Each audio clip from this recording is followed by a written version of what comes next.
It's Two on the Aisle with me, Charles Gross and Jeff Goodman. Tonight, reviews of Equus, Middle of Show, and The Seagull. Ladies and gentlemen, welcome to Two on the Aisle. Now, a show that didn't make it on Broadway, but is sure to become a cult favorite. It didn't do badly. It ran over 100 performances.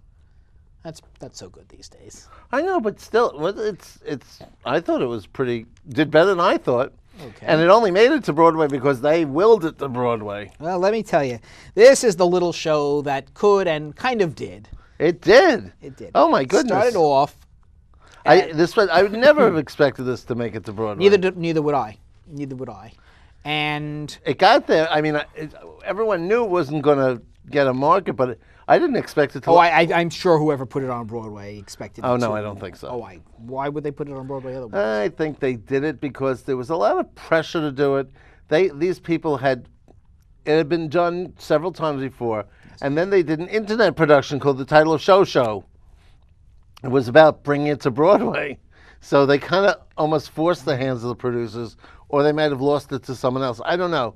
But they did it in pretty much the lowest budget they could do. Yes. In fact, it's pretty much the same show that it was off-Broadway a year or so ago. And the same cast. It's Jeffrey Bowen and Hunter Bell who wrote it. Jeff Bowen, I think. Jeffrey. You swing both ways, don't you? You Well, go by Jeff and Jeffrey?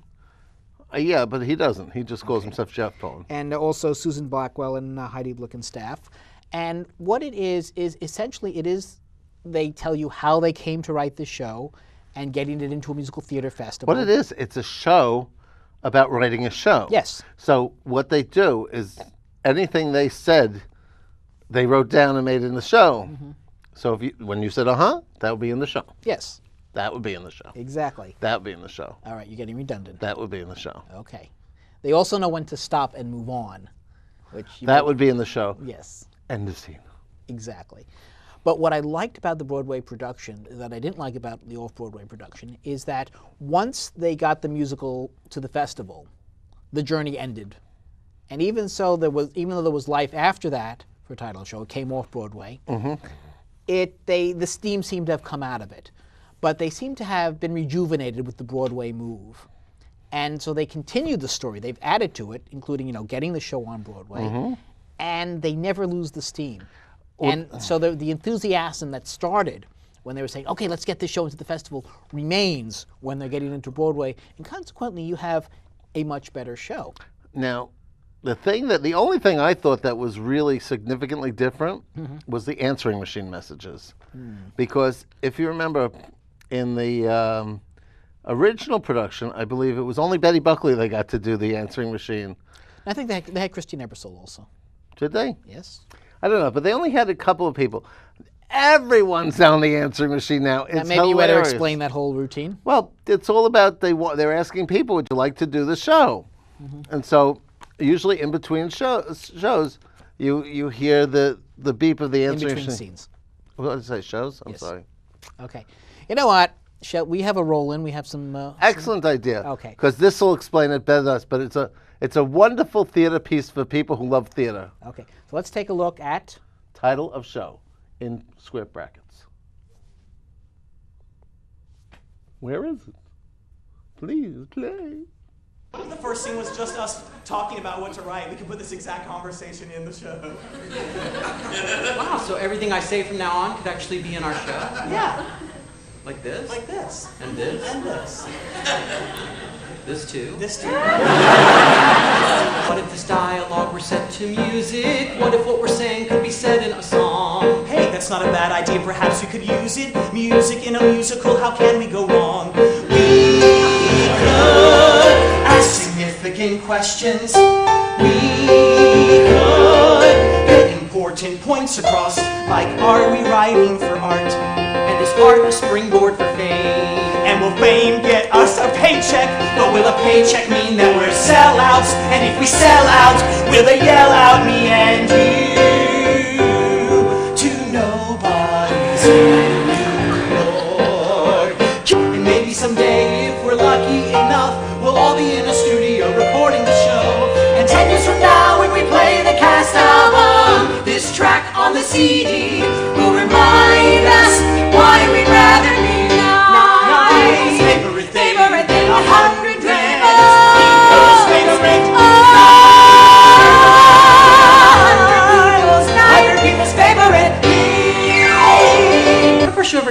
Broadway and people had to pay like 90 or 100 bucks to see the show. That's a lot. But if the show's 90 minutes, are you listening? If the show's 90 minutes and people pay $90, that's like $1 a minute. Or if you sit in nosebleeds, it would be like 50 cents a minute. That's a good deal. You can't get anything for 50 cents anymore. Well, we'll just have to make sure that something kick-ass is happening every single minute of the show so that people feel like they're getting their money's worth.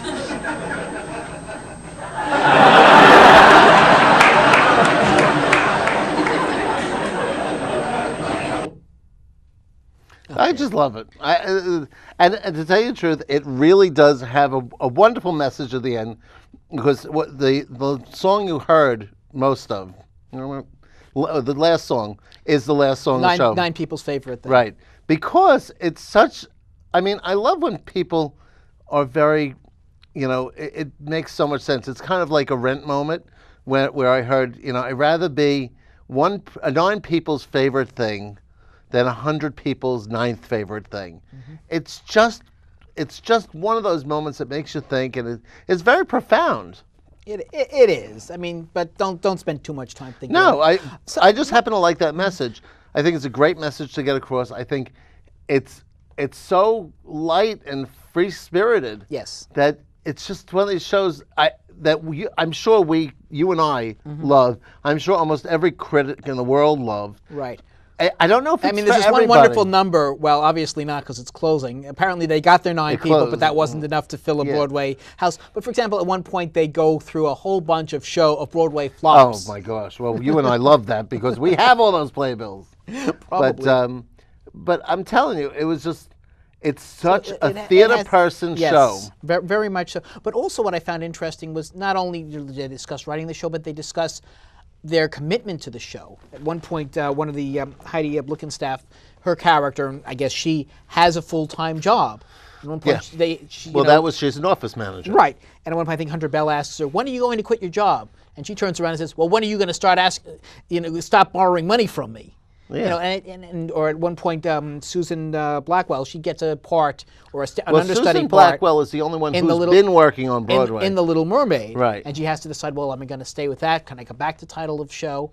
Right. And so you have the real conflict, not only just getting the show on, but the real day-to-day decisions that performers have to make about their show business careers or just about their careers in general. It's really that hits home. It's a very true-to-life show about shows. Right. That's why, the square brackets and title of show in little typewriter face, it's brilliant. And I love the playbill. The one thing, they changed the playbill, which I really like, because it's like one of those mirror things. It's a camera. Which camera are we? Oops, there. It's the playbill inside the playbill, looking at the playbill. I just think it's great. I don't know. I like that. Okay. But all in all, this is not the end for title of show, and I'm curious: are they going to take it on tour? Will there be other productions of it, and will they keep adding to the story? I don't think they're going to take it on tour. I think this is pretty much the end of it. I don't think so. I do. This show has a life. This This not show the end. has a life in many regional theaters and many small theaters across the country.